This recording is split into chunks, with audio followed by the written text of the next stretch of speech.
So I'm going through my Facebook. Yes, I'm old. I got Facebook. And so I'm going through my Facebook, going through posts, looking up things and whatnot. Facebook has a section on it that says people you may know. And basically, they try to potentially show you people that you may know that aren't yet on your friends list. So you can send them an invite and add them. And yeah, add them to your list of friends, right? So I don't normally scroll through the people you may know because I'm like, anybody that I know, I think for the most part that I already have on my Facebook. And if they're not there, they either got deleted or I wasn't trying to match with them in the first place. But anyway, for some reason today, I was like, okay, I'll just scroll through and see. Maybe it'll be like a relative I know or somebody from my past, like friends I knew in college that maybe I don't have added to my Facebook, right? So I'm scrolling through, and I stop and I see this woman. And the woman looked familiar to me, but I couldn't initially figure out like how exactly I knew her. And then so I read her name, and I, with Facebook, you can just click on the thing and say, okay, let me see who this is. So I clicked on her face and I looked at the first part of their profile, and then I realized something. This was a woman that I actually dated years ago. Like I'd met her on a dating app, and we had met up. We went on a couple of dates. She had to go out of state for a little bit, and then she came back in town, and we went on a few more dates, and then it just kind of like fizzled. Like she was always busy in her traveling places, and I couldn't quite connect with her, and so it just kind of fizzled out, and I went on to date other people. And so, but I literally, because we never hooked up or anything like that, so there was like a strong physical bond that we had because we never hooked up. But like I had literally not thought about this woman at all for years now. But at the time that I was dating her, I met her on the dating app and we had a good vibe going. So she was, at the time, the only person I was really interested in seeing. And I remember thinking like, man, I hope this works out. I hope that we're able to go on more dates and have fun times together. Even though admittedly on the dates, like she was a different culture. She was Asian. I'm Black, obviously. And so that doesn't mean we couldn't relate to each other, but there was definitely like a kind of awkwardness on the dates. Like the conversations at times did feel a little forced. Like we were trying to come up with stuff to say to each other. But I was having a good time on the dates. She kept saying yes to dates, so I assumed she was having a good time. But the point is this, is that I have not thought about this woman for so many years. And yet at the time that I was dating her, she was like all I could think about. I was hoping it would work out. And then so I remember when I wasn't able to get her on dates as frequently, it kind of bummed me out a bit because I was like, man, like I wish I could get her out more, but she's traveling here, she's going there. Hey, maybe she was traveling. Maybe she was just making that as an excuse. I don't know. But like either way, I didn't get to see her as much as I wanted to. And it was kind of like bumming me out a bit, And fast forward to now, like up till today, I've literally not thought about this woman for years on end now. But I'm pointing this out because there are some of you guys right now that you've met a woman and you seemingly really like her, you already have an attraction and affection for her, and you're hoping it's going to work out, and either she's being flaky, she's being wishy-washy, or after a couple of dates, she just straight up told you, hey, I don't think this is working out. I'm not feeling anything on my end. There's not a spark, and so I think it's best that we don't see each other anymore.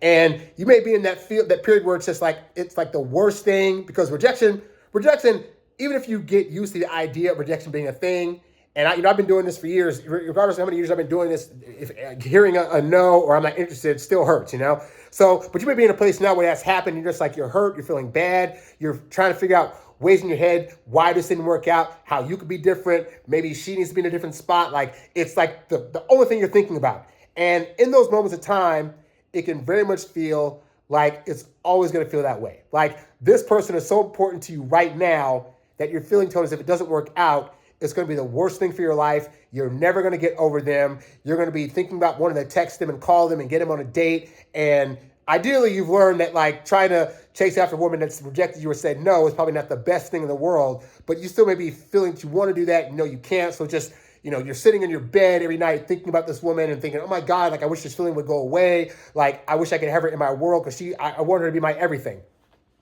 And I'm here to tell you guys that with enough time, that feeling will pass. Like that girl you're obsessing over right now, that girl that you think you can't live without, years from now, she will barely be a memory to you, especially if you haven't hooked up with her. I will say, like, as much as I'm all for like you trying to make moves to try to, connect with a woman physically by the third or fourth date, I also understand that when you do hook up with somebody, that it makes it even harder for you to be able to get them out of your mind. Like, again, part of the reason I forgot about this girl is because we didn't hook up, and yet there are women that I've only had a couple of situations with where we were able to get to that realm. And even though they may not be in my life anymore, I still think about them at times. I still, wonder where they're at or how their lives are doing. And it's because we had that physical bond. So, but either way, whether you had a physical bond with somebody or whether you just went out with them a couple of times and got really smitten and then they went away, I can assure you that if you're going out there and putting yourself out there and meeting more women over time, this one woman that you're having the hots for, that you think is your end all be all, and that you're going to be completely devastated if you never get with her, it'll pass.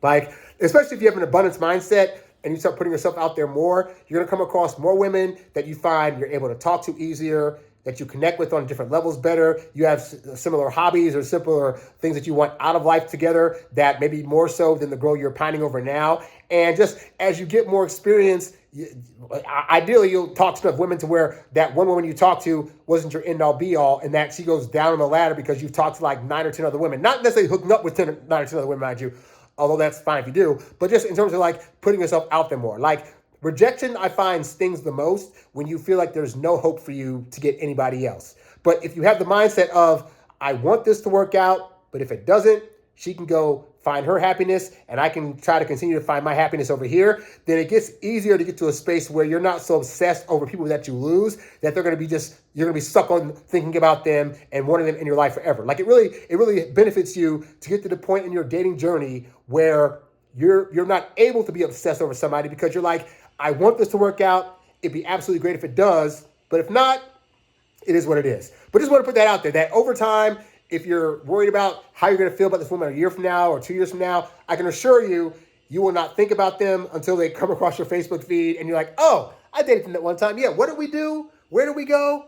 What were the conversations? I like with the girl I ran across my feed, like, I don't remember things we talked about. I don't remember the dates I took her on. I barely remember where she was in town. Like, it was just so interesting to see, like, oh, like, and the reason I kind of recognized her because I recognized the name a little bit. And I was like, oh, yeah, like, but it took me like a good 2 minutes to realize who she was, But that shows that's a positive thing because it means I'm not obsessing over this girl that stopped dating me years ago just because she wasn't feeling it and she was too busy, And so I don't want you to continue to obsess over women that weren't trying to stay in your space in the first place. Because if you are thinking about them, I can assure you they've moved on and found their happiness. And I want you to do the same thing as well. So I just wanted to put that out there, guys. But if you need help with that kind of thing, trying to figure out how to modify your mindset, how to have more of an abundance mentality when you're dating, you can go to introvertdatingsuccess.com. I'd love to help you with a one-on-one coaching session. And I also have eBooks there and programs that can help you out. So thanks for watching, and I'll catch you guys on the next one. I'm out. Peace.